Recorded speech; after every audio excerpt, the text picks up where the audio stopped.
Howdy doody, my name is Susie and it is mid-July here in Collingwood. It's been a really hot summer so far and the cherries are ripe. So I'm going to show you today how to make cherry jelly, but before I do, I thought I'd show you where I actually get the cherries from.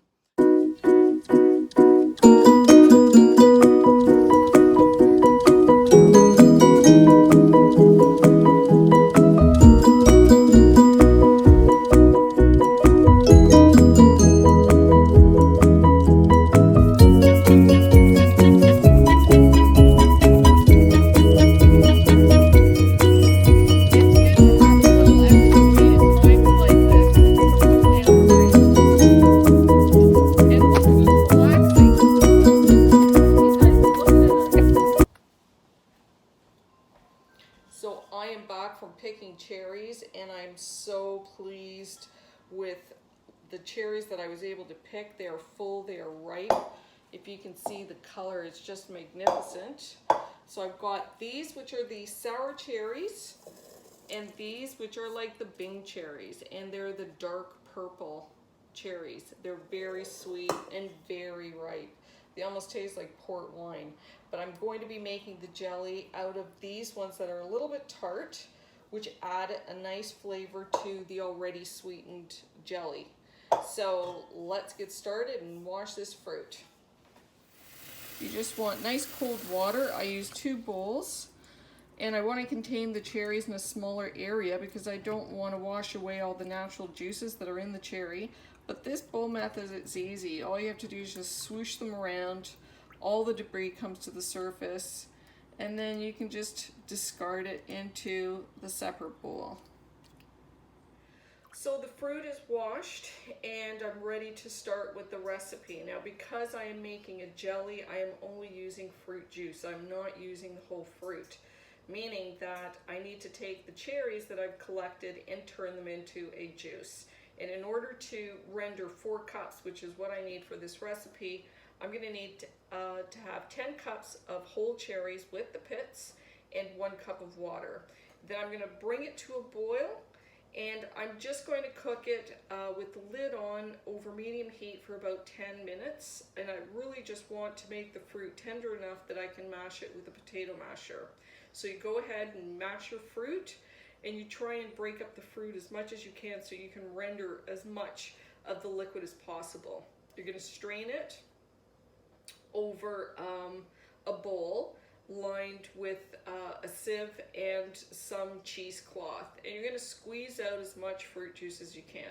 Like I said, we are going to need 4 cups of juice for this recipe. If you don't end up with 4 cups, you're going to have to make up the difference by either adding water or a complementary fruit juice. So I'm making cherry. In this case, I would probably just use cranberry juice if I needed to top it off. So in terms of equipment, because this is where all the work comes in, the actual making of jam goes pretty quick, but you need to have everything organized and lined up so that you are successful. So you're going to need a measuring cup, and I use a measuring cup to fill my jars. Some people use ladles. I like a measuring cup.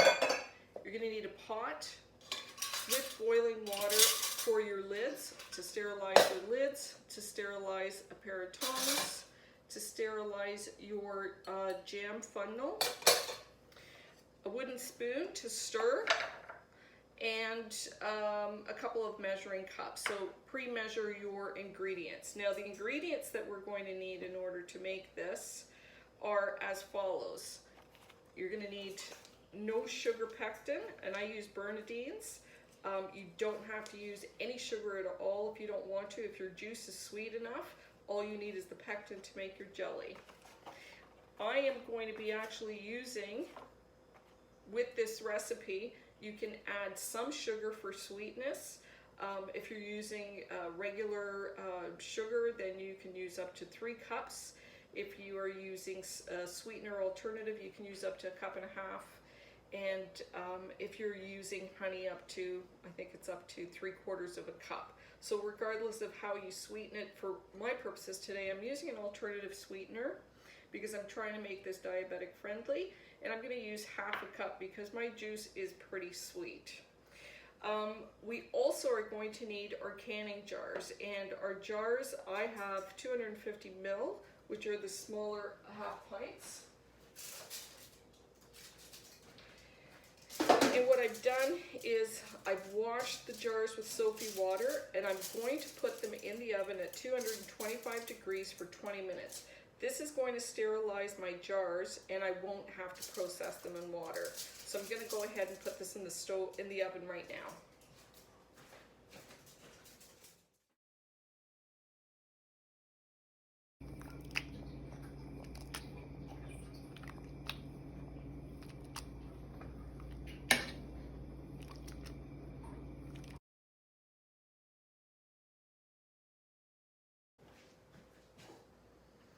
So the jars are in the oven getting sterilized, and now I'm going to measure out 4 cups of my prepared cherry juice. Now I'm going to put it into my pot. To that, I'm going to add 2 tablespoons of lemon juice.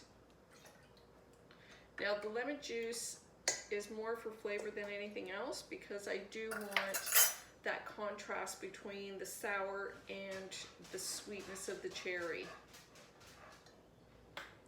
And that's it for now. We're going to go over to the stove, and that's when we add our pectin to the cold liquid. So let's head over to the stove and I'll show you the next step. So now I've got all my equipment lined up, as you can see.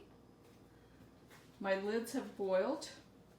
So I have them standing in boiling water, and my equipment that I'm going to be using. I have my deep pot with my 4 cups of prepared juice. I have a cutting board where I'm going to put my jars and my sugar, my spoon, my pectin, my butter, a couple of paper towels, and my oven mitt, and my measuring cups that I'm going to be used to scoop. And in the oven, my jars are done. They're sterilized. They've been in there for 20 minutes. So now that we've got the whole station ready, we are going to make jelly. Here we go. So the first thing that we're going to do is we have the juice in our pot, and we're going to add the full package of pectin. This is to the cold juice. And we are going to stir it in to dissolve it while it's cold.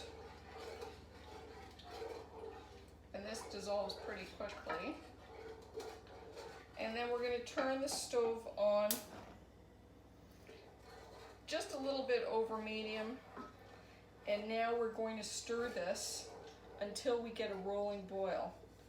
And that's going to take a few minutes, so I'll be right back and show you what it looks like. So I've brought my juice to a rolling boil. And now what you want to do is, if you're adding sweetener, you add it all at once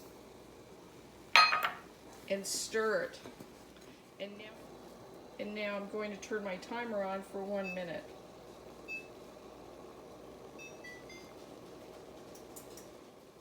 And 1 minute goes by a little slower when you're waiting for it than it does normally. So, but this is what you want to look for. This is a hard boil. And you may feel the solution starting to get a little bit thicker, maybe a little bit of resistance. And this will be perfect. So let it continue boiling. We're down to 10 seconds. 2, 1. Now I'm immediately going to add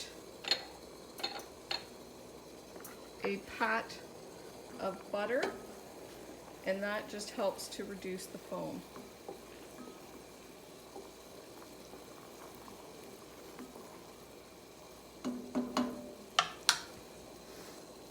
So I've turned my oven off. My solution is piping hot. So now we are going to start dispensing the hot jelly into our jars. Now we've got everything lined up, and the name of the game is everything has to be hot in order to create the vacuum seal that's going to preserve your jam. So I've got my equipment, which is sterilized. I have my tongs. I can access a lid from here. And I'm going to leave the jars in the oven at 225. I haven't reduced the temperature at all because I wanted to keep the jars hot. So I'm going to take out 2 jars at a time. This recipe will make between 3 and 5. So I've got my 2 jars. I've got my sterilized measuring cup. And all I'm going to do is measure and pour.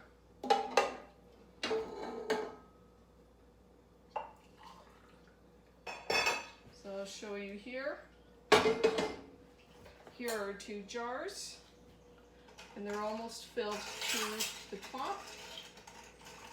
And then we want to remove the lid, which we will do carefully. And the one thing you also want to make sure is that your jars do not have any jam on the ring, on the mouth of the jar. So just remove it, and we're just going to tighten it finger tight. So if it's not a full jar, you have to refrigerate it, but that's okay because we can eat that in the morning.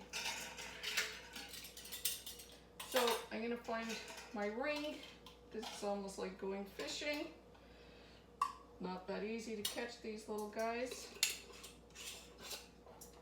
So this will go into the refrigerator because it's only half full. The other 4 jars that are full, I am going to put them, I'm going to set them aside, and you want to leave them to cool overnight and do not touch them.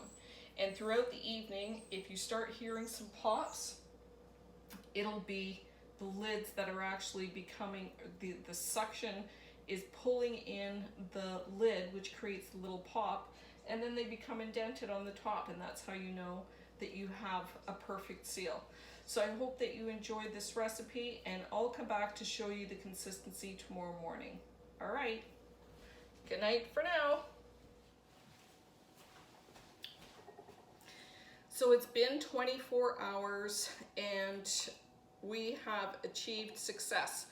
Both batches of cherry jelly have set, and they've set perfectly. This is the dark, this is the light red cherry jelly. The light red cherry jelly was made with half a cup of Truvia, which is a sugar alternative, and it uses stevia as a sweetener. The dark cherry, I used half a cup of raw sugar. Both have a beautiful consistency. If you can see, the dark cherry jelly is beautifully solid. It spreads just like regular jam or jelly that you would buy at a grocery store. So it spreads really easily. The light cherry ended up being a little bit firmer. So it's a little bit firmer than the other, and I'm not sure if that's because of the type of cherry I used or if it's because this was made with the sugar alternative. But either way, it still spreads very nicely. It has the consistency of regular jam or jelly.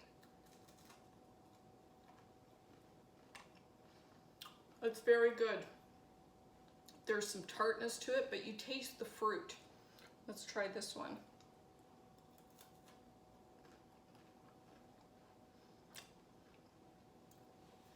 The dark wild cherry is really, really good. And both jellies, you're getting a high concentration of the flavor of the fruit and not a masked version of a fruit jam that has been made with a ton of sugar. So it is possible to use very little sugar and to get delicious results. So I really hope that you try and make some jelly. And if you try it and you like it, I hope that you share it. So enjoy.